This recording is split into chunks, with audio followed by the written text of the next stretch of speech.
All right, so you guys are looking for all-in-one plate silicone, which you're holding your tacos just like I am. This is a perfect item. Like I said, silicone can't get burned. If it's too hot, don't even worry about it. Drippings, don't even worry about it. They all fall in the same place. You bite, make sure you bite over this thing to capture it. So you could use it however you want, just to hold them or to eat from. All right, these are actual taco holders. All right, they're silicone, so that means when you're actually frying your tortillas, they take the shape of the actual taco. Right, so I did that the other day on some plastic ones, and they didn't turn out very good. They melted a little bit because it was over hot. It was too hot, the actual grease from the actual taco, from the tortilla coming in. So with these are silicone. They're gonna take more of the heat. But today we're gonna do our hard shell tacos. We bought them from the store, the shell tacos. We're gonna line them up, and this is how you fix them. Any drippings that you have, look at this.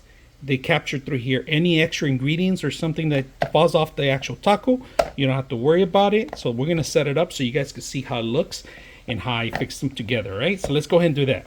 All right, so here we have them. If you guys can see that, grab a little spoon. You're gonna set it up, and I love this thing that you can just set. See how it falls, everything, and you don't have to worry about anything dripping off, and we load it up. We're gonna load it up with a little cheese.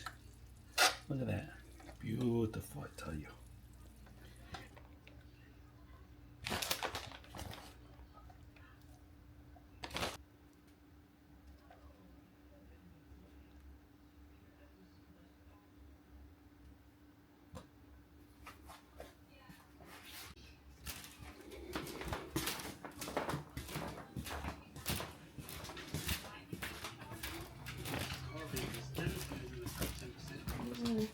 That looks good, thank you.